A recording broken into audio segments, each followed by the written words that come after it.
धर्मश्री महात्माओं, आपके गांव का नाम ही ऐसा है, पहले भी मैंने बताया था। कूच करो बिहार करो, दोनों ही शब्द एक है। लेकिन आज एक प्यारी सी चर्चा आपके सामने कर रहा हूं। भरत चक्रवर्ती के जीवन का उदाहरण आपके सामने रखने का प्रयास कर रहा हूं। भरत चक्रवर्ती के पास सारा वैभव था, सतखंड की अधिपति थी, उनके पास किसी चीज की कमी नहीं थी। तीर्थंकर आदिनाथ के पुत्र भरत चक्रवर्ती, जिनके नाम से इस देश का नाम भारत पड़ा, लेकिन हम लोग उस बात को ऊपर नहीं उठा पाए।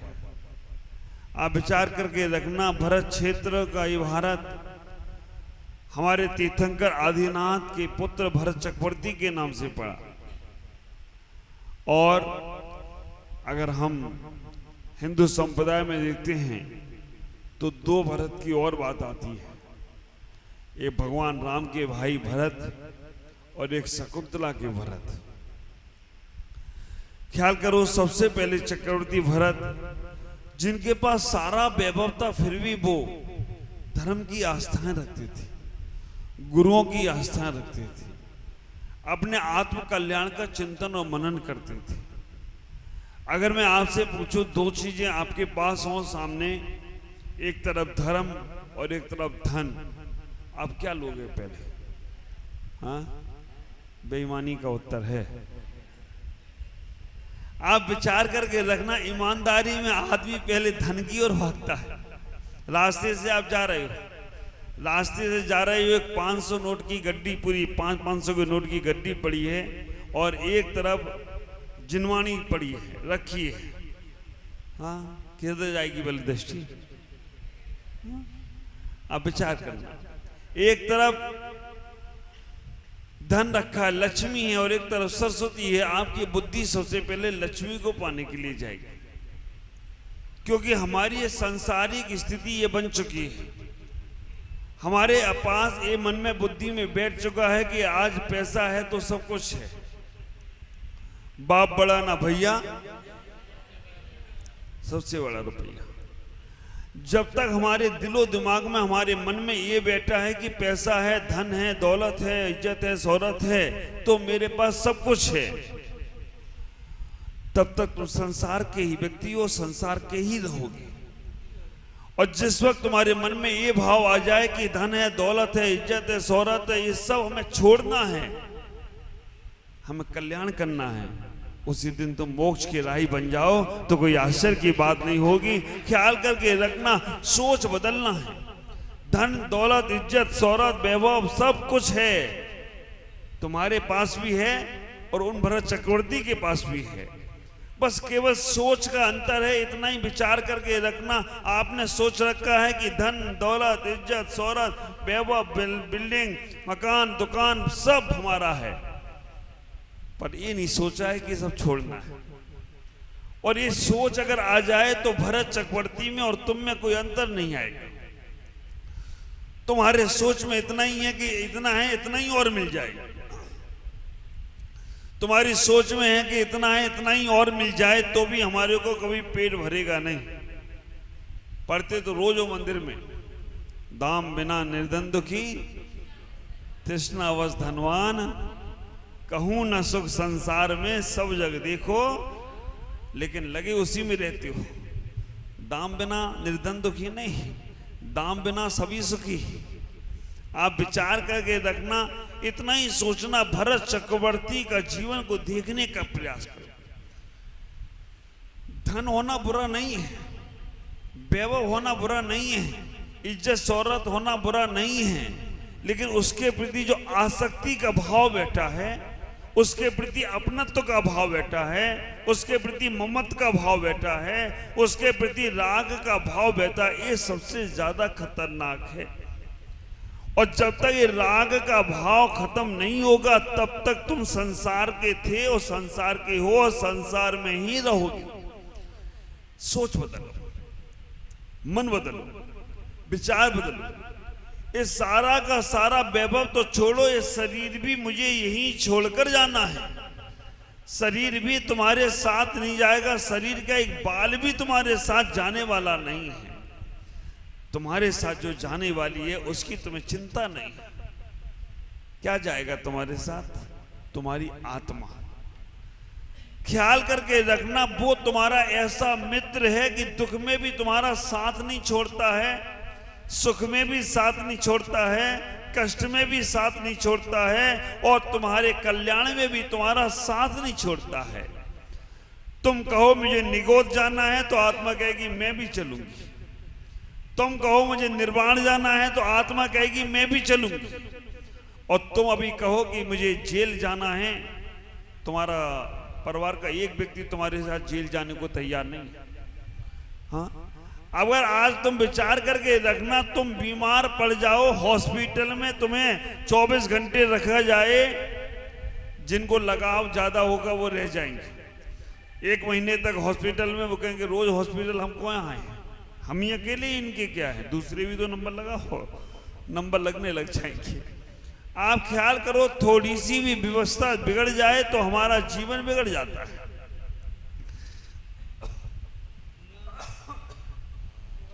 भरत चक्रवर्ती को घर में बैरागी क्यों कहा गया? भरत चक्रवर्ती का उदाहरण देखने का प्रयास करना, मैं तो केवल सोच दे रहा हूं, आपको बदलना अपना पड़ेगा। भरत चक्रवर्ती राज दरबार में बैठे हुए हैं, अचानक उनका एक सैनिक आता है और कहता है महाराज की जय हो, महाराज की जय हो। भरत भाई पूछते हैं क्यों आज तो मेरी अचानक जय जयकार करने क्यों आ गए?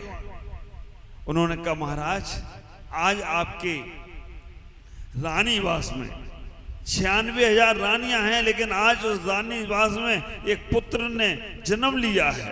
अब भरत चक्रवर्ती के यहाँ तो रोज पुत्र जन्म लेता हो, 96,000 रानियां हैं तो रोज जन्म ले पुत्र तो कोई आश्चर्य की बात नहीं है। कोई जन्मता होगा, कोई मरता होगा, अपने रोज सुख दुख कहां से मना है। फिर भी उन्होंने कहा ठीक है। एक ने आकर बोला कि आपके रानीवास में एक पुत्र का जन्म हुआ है। भरत चक्रवर्ती ने कहा ठीक है। दूसरा सैनिक जोर आया और बोलता है कि महाराज की जय हो। पूछा क्या हुआ? पूछा महाराज आपके आयुधशाला में चक्र रत्न प्राप्त हुआ है। अब आप सचखंड की यात्रा पर जाएंगे तो कभी कोई राजा आपको ऊंची आवाज में बात नहीं कर सकता, कोई राजा आपके सामने सर नहीं उठा सकता, क्योंकि चक्र आपके आयुधशाला में आ गया है, आप चक्रवर्ती हो गए हो। भरत महाराज कहते हैं ठीक है। तीसरा एक सैनिक आता है और महाराज की जय बोलता है, महाराज की जय हो, महाराज की जय हो। महाराज पूछते तुम क्या खबर लेकर आए हो? बोलता महाराज आपके पिता तीर्थंकर आदिनाथ को केवल ज्ञान प्राप्त हो गया है, केवल ज्ञान की प्राप्ति हो गई। तात्कालिक भरत चक्रवर्ती अपने स्थान से उठते हैं, अपने स्थान से खड़े होते हैं। जहां पर भगवान आदिनाथ को केवल ज्ञान हुआ था, 7 कदम आगे चलकर प्रणाम करते हैं और अपने गले का 9 लख का हार, अपने गले का मोतियों का हार उतार कर उस तीसरे सैनिक को देते हैं। ख्याल करना, भरत चक्रवर्ती से जब दोनों सैनिकों ने पूछा महाराज आपने हमारा तो सम्मान किया नहीं, आपने उस तीसरे सैनिक का सम्मान किया। हमने पहला सैनिक बोलता है मैंने इतनी अच्छी सूचना दी, आप पिता बन गए हैं, पिता बनने की सूचना मैंने दी और आपने मेरा सम्मान नहीं किया। दूसरा सैनिक बोलता है मैंने चक्रवर्ती बनने की सूचना दी, आपने मेरा सम्मान नहीं किया। तीसरे सैनिक ने तो कहा आदिनाथ को केवल ज्ञान हुआ, उससे आपको क्या फायदा? हमने तो आपको पिता बनने की सूचना दी, आपको चक्रवर्ती बनने की सूचना दी, लेकिन तीसरे ने तो आदिनाथ को केवल ज्ञान प्राप्त हुआ उनकी सूचना दी, उसका आपने सम्मान किया, हमारा क्यों नहीं? बड़ी प्यारी बात बोली भरत चक्रवर्ती ने। अध्यात्म के योगी थे वो, घर में रह के बैरागी थे वो, उनका जीवन जागृत था, सुसुप्त अवस्था में भी जागते थे। आप विचार करके रखना। बड़ा प्यारा उत्तर दिया उन्होंने। पहले सैनिक से कहा, तुमने मुझे पिता बनने की सूचना दी तो तुमने सूचना मुझे दी कि मैं भोगी हूं, मैंने भोग भोगे हैं, उसका फल मुझे पुत्र के रूप में मिला है। तुम्हारा क्या सम्मान करना? तुम मुझे भोगी बना रहे हो, संसारी बना रहे हो, संसार की इच्छाएं पूरी करा रहे हो, तुम्हारा कोई सम्मान नहीं होना चाहिए। दूसरे नंबर पे कहा कि महाराज आप चक्रवर्ती बन गए, चक्रवर्ती बनने की सूचना दी, अब मैं चलूंगा, कोई मेरी बात नहीं मानेगा तो मैं चक्र चलाऊंगा। तो तुम तो मुझे हिंसक बना दिए, हिंसा बनने की सूचना दी है, तुम्हारा क्या सम्मान करना? तुमने तो कह दिया महाराज अब आप हिंसा करो तो कोई आपको रोक नहीं सकता क्योंकि चक्रवर्ती हो गए हो। तीसरे सैनिक का मैंने इसलिए सम्मान किया, आदिनाथ को केवल ज्ञान की प्राप्ति हुई है, मतलब अब जब दिव्यदेशना खिलेगी तो हर जीव का कल्याण होगा, और हर जीव का कल्याण होगा तो ऐसे व्यक्ति का सम्मान होना चाहिए, क्योंकि अब उनकी दिव्य देशना खिलेगी तो सब जीवों का कल्याण होगा। आप विचार करना, ये तीनों प्रसंग आपके बीच में आते हैं, आप किसका सम्मान करते हो? पहला विषय आता है आपके जीवन में, कहीं पर किसी के घर में बेटा हुआ, किसी के घर में शादी हुई। दूसरा प्रसंग आता है कि आपके घरों में, आपके नगरों में सारगा का समय चल रहा है, व्यापार का समय चल रहा है, और उसी समय महाराज आ गए। आप विचार करो, किसी ने आके सूचना दी आपको कि आपके घर, आपके फलाने फलाने के यहाँ बेटा हुआ है, शादी है आपको, और आपको बुलाया गया है। दूसरे नंबर पे कहा कि सारगा का समय है, बिजनेस का समय है, दुकान खुली हुई है, अभी दुकान बंद नहीं कर सकते क्योंकि सारगा का समय चल रहा है, और उसी समय महाराज आ गए। कहाँ जाओगे पहले? अब बताओ, है ना? धर्म प्यारा है या धन प्यारा है? अब बताओ। तुम तो उस वक्त बोल रहे थे धर्म प्यारा है। आप ख्याल करना, शादियां आ गई हैं, सारगा चल गया है, और उसी समय महाराज आ गए। महाराज का तो काम ही क्या है, आते जाते रहते, शादी निपटाओ पहले, क्योंकि वो दोबारा मिलने वाली नहीं है। हाँ, ग्राहक आ गया दुकान पे, पहले ग्राहक को चला लो, महाराज को तो हम बाद में भी सुन, और महाराज को साक्षात नहीं सुनेंगे तो टीवी में सुन लेंगे। ये जनवाणी चैनल लगा हुआ है, रात को 9:40 पे आएंगे महाराज, तो सुन लेंगे अपन।